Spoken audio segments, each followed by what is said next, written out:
Okay, so here's a list of lies that were told on September the 20th that led to a 3-day riot in Charlotte, North Carolina. This riot caused lots of police officers and protesters to be injured, and one protester shot another protester in the process. That protester has been arrested and charged, and funeral arrangements are being arranged right now for the protester who was shot. And by the way, they were both black men, just so you know. Anyway, so let's go over these lies that were told that prompted the riots. Lie number 1, Keith Scott was waiting to pick up his son from school. Lie number 2, he had a book, not a gun. Lie number 3, the book was... I'm sorry, I can't say this lie without laughing. The book was the Koran. Number 4, he had his hands up the entire time. Lie number 5, he was shot by a white police officer. Lie number 6, no gun was found at the scene. And then the next day, when police officers said that they did recover a gun, they came up with lie number 7, which was the gun was planted by the cops. So let's debunk these lies one at a time, shall we? Okay, lie number 1. Keith Scott was waiting to pick his son up from school. Now, Keith Scott's mother, Vernita Scott Walker, said that she talked to her son at 2:22 p.m. on September the 20th, which was a Tuesday. Keith was shot at 3:54 p.m., which is roughly 90 minutes later. They said that Keith was waiting for his 9-year-old son to get out of school. Now, first of all, Keith was in the parking lot sitting in his truck directly in front of his apartment building where he was shot. The school his son attends released students at 3 o'clock p.m. The school bus dropped the kids off in front of the apartment complex where they individually walked to their buildings. Keith's son arrived to the apartment complex several minutes before his father was shot. Now, the son could have went over a friend's house, or he could have went straight home. No one will tell us exactly what happened. But we do know that the bus had already dropped him off before Keith was shot. Now, if Keith was really waiting for his son to get home from school, why would he wait inside his vehicle directly in front of his apartment building? I mean, if he was really picking up his son, he would have been at the front entrance of the apartment complex, not inside his vehicle smoking a joint. Oh, yeah, y'all didn't know about the marijuana, huh? Oh, my bad. Spoiler alert. All right, the second lie. Keith Scott had a book and not a gun. So Keith's mother tells the news media that her son was in his vehicle reading the Quran. She said that he did not have a gun. He had a book, which was the Quran. Okay. The jokes write themselves. Okay. Now, you must know that ghetto mamas lie for their sons all the time. This is nothing new. This is very, very common in the hood. But even if you didn't know that, the logical part of your brain would have asked you, how the hell does she know what her son had in his hands all the way from the inside of her apartment in another city? Meaning she wasn't there inside the vehicle with Keith. She wasn't at the scene at all. So how the hell could she tell anybody what he had or didn't have in his hands when confronted by the police? Now, personally, as soon as I heard the family say that Keith Scott had a book and not a gun, I knew they were fucking lying, okay? Because criminals don't read. Chris Rock said it best. Chris Rock said, Books are kryptonite to niggas, and he ain't never lied, honey. Okay, lie number 3. The book was the Koran with a black cover. Okay, so we heard earlier that Keith's mother said that the book he was reading in the car was the Koran and not a gun. And the friend of the family said that the book cover was black. But the police said that no book was found at the scene, which means there wasn't a book inside his vehicle or outside of the vehicle on the ground anywhere in the vicinity. Oh, and one more thing. Most book covers for the Quran is green. The book cover is never black. The Bible, sure, you'll find that in black. The Quran, nope, that book is either in green, burgundy, or on occasions, blue. But most of the time, the color of that book cover will be green. Moving on to lie number 4. He had his hands up the entire time. This is ghetto mama Taheshia Williams, who is lying her ass off in front of the cameras, honey. The day after Keith Scott was shot, she combed out her afro, held it back with a white piece of yarn, and turned it into a bow, honey. She wanted to make sure she looked good for the cameras. So she got her brand new green shirt from Walmart and went outside to tell a bunch of lies for the cameras, trying to get her 3 minutes of ghetto fabulous fame. So let's listen to Taheshia's lies, shall we? You actually saw the shooting? I actually saw the shooting. I saw the shooting and I saw that man die. I saw him take his last breath. I saw him move, and then that was not, he didn't move no more after that. Had he gotten out of the car with a gun? No, sir. He got out of the car with a book. And you saw the book? I saw the book. Now, I can't tell you what the name of the book was, but it was a black cover. And so he got out and he was holding it? No, it was on his lap. He got out, his hands was up. He got out his car, he got out the car. I'm pretty sure he just opened up the door and stepped out his truck, because it's a truck. So he know how to do all that you do when you get out of the car. And you said this earlier, but I want to make sure I get it exactly right. To the best of your memory, what are the exact words that Mr. Scott said to the officers? He said, what is the problem? What did I do? What's wrong? And while he's saying that, because they're telling him to come to them. So he's walking to the back of his truck. And he's asking him, what's the problem? What did I do? And then I'm stepping over the book and everything. Because the book done fell off his lap by this time. He's like, what did I do? What's the problem? And when he get back there, the police muffle something because I can't hear. And then next thing you know, they shoot that man 4 times. Okay, so let's go over everything she said. She said that Keith got out of his truck with his hands up. Both hands up, mind you. And the book that was in his lap fell onto the ground when he stood up getting out of his car. Now, the book had a black cover. She doesn't know what kind of book it was, but she knows that it had a black cover and it fell on the ground. She said that Keith said,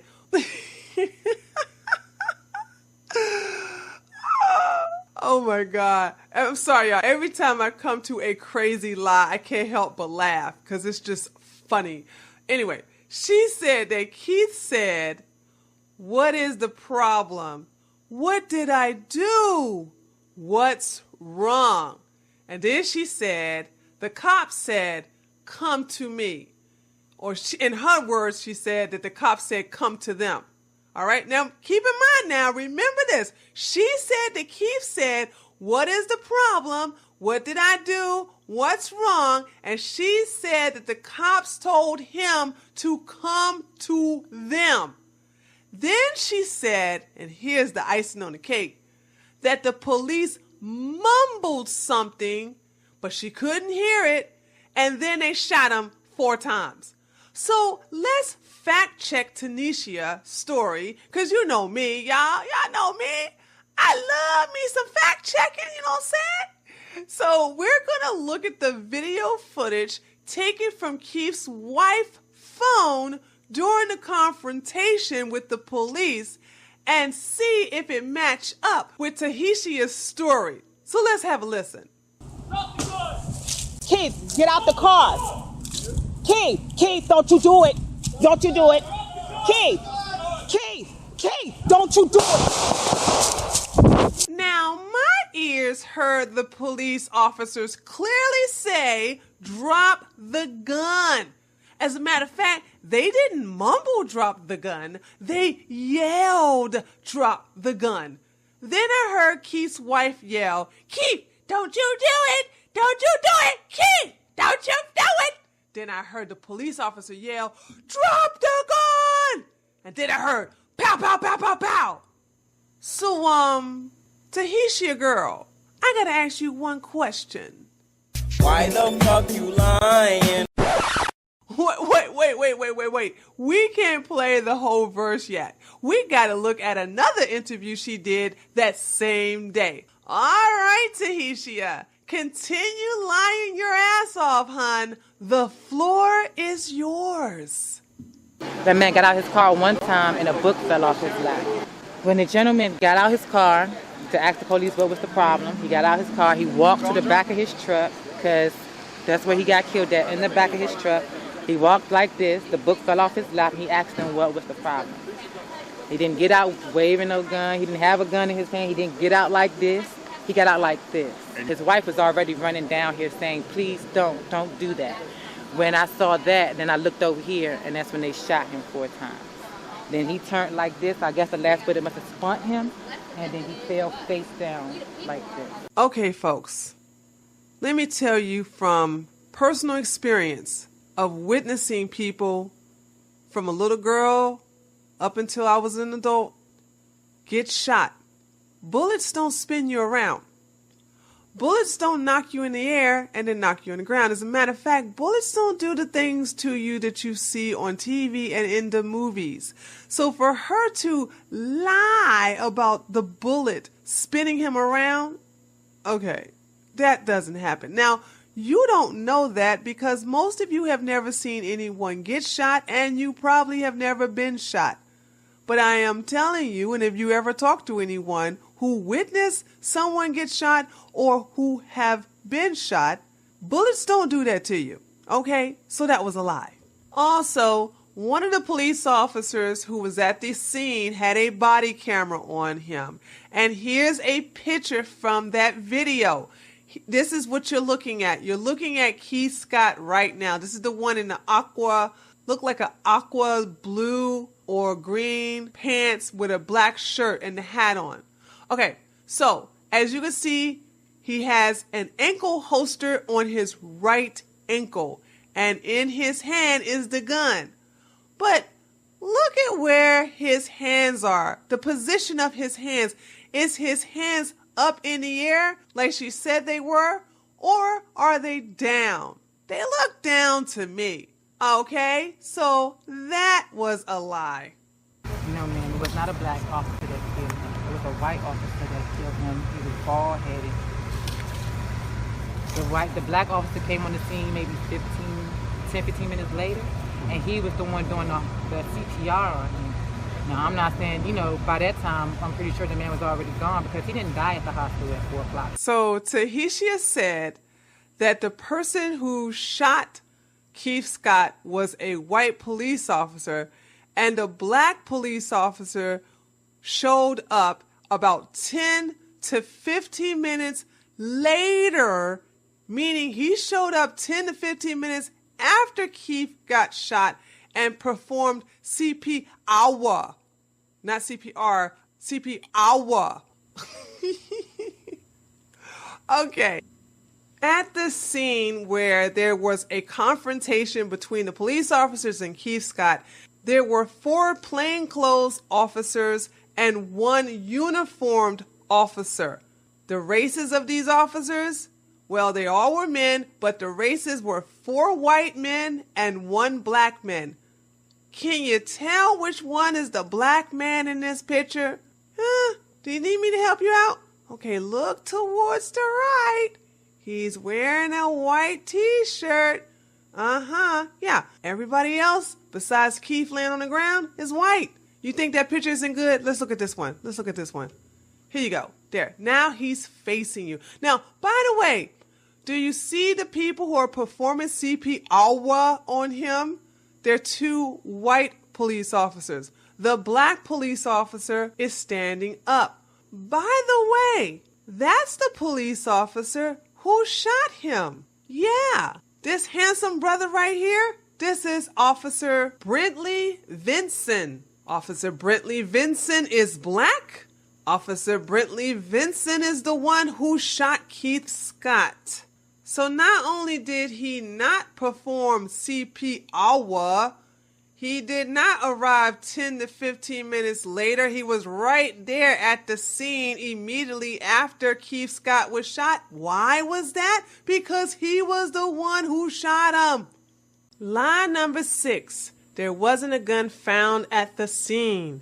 Keith Scott's family kept telling everyone that Keith didn't have a gun, and none of the witnesses there saw a gun at the scene. But it's funny how this picture shows Keith with the ankle holster strapped to his right ankle and the gun in his right hand. It's also strange that the police released pictures of that very holster and the gun that was retrieved from the scene. And finally, Keith's DNA and blood was on that very gun. So in conclusion, Keith Scott had a gun. This is the gun he had on him, along with the holster. Not only does this gun have his fingerprints, blood, and DNA, but this is the gun he pointed at officers. And finally, the gun was planted by officers. This lie can easily be debunked with just logic. In this picture, you can clearly see the ankle holster on Keith's right ankle. The gun that he pointed at officers fits perfectly in that holster. The plainclothes police officers were not there to arrest Keith. They were originally there to serve an arrest warrant on someone else. They had no knowledge of Keith's existence prior to this incident. Therefore, how would it be possible for these plainclothes officers to have an identical gun to match the holster strapped to Keith's right ankle? The answer? Impossible. The evidence presented in this video proves beyond a shadow of a doubt that the gun retrieved from the scene belonged to Keith Scott. Here's what happened. 4 plainclothes police officers were in the parking lot preparing to serve an arrest warrant against someone else on Tuesday, September the 20th, when an SUV pulled up and parked directly beside them. The officers in the car saw Mr. Scott rolling a marijuana joint, but they ignored him because they had bigger issues to deal with than a minor drug charge. However, when Officer Brentley Vinson saw Mr. Scott hold a gun up, that's when they all decided to take action. Due to the combination of illegal drugs and the gun that Mr. Scott had in his possession, the officers decided to take enforcement action for the safety of the public. So the police officers pulled out of the parking space and drove to another location inside the apartment complex to put on their marked bulletproof vests, identifying them as police officers. Upon returning, the officers witnessed Mr. Scott in possession of the gun again. The police officers surrounded Mr. Scott's vehicle, demanding him to drop the gun. One of the police officers tried to use his baton to break the window of the SUV in order to make the arrest. That's when Mr. Scott then exited the vehicle with the gun in his hand as he backed away from the vehicle while continuing to ignore officers' repeated loud verbal commands to drop the gun. As Mr. Scott began to raise the gun towards the officers, Officer Vincent shot him in the torso 4 times. So in conclusion, Mr. Hugs, what messed up officer are you talking about? Officer Vincent is an exceptional police officer and he did what he was supposed to do. I suggest that you never pass judgment on a police officer without getting the facts first. Don't be a typical Negro and jump to conclusions without collecting evidence to back up your claim. As I have perfectly illustrated in this video, ghetto people lie. The wife lied, the mama lied, the neighbor lied, and the friend lied. Their lies caused a riot. These didn't do nothing people rioted over the death of a professional criminal. Listen to Keith Scott's criminal record. In 1992, Keith Scott was charged in Charleston, South Carolina with several different crimes on different dates, including carrying a concealed weapon, simple assault, and contributing to the delinquency of a minor. He pled guilty to all these charges. He was also charged with aggravated assault in 1992 and assault with intent to kill in 1995. In 2005, Keith Scott was sentenced to 15 months in a state jail for evading arrest in Baxter County, Texas. In July of that same year, records show he was sentenced to 7 years in prison on a conviction of aggravated assault with a deadly weapon. He was released from prison in 2011. Here's the deal. Keith Scott was a convicted felon. He was not supposed to have the gun in the first place. He knew this, and he knew that if arrested, he would spend some serious time in jail for being in possession of a handgun as a convicted felon. So he opted to commit suicide by cop rather than go to jail. So, Mr. Free Hugs, let me ask you something. After presenting you with all this evidence, my question to you is this. Who's really the messed up person in this situation?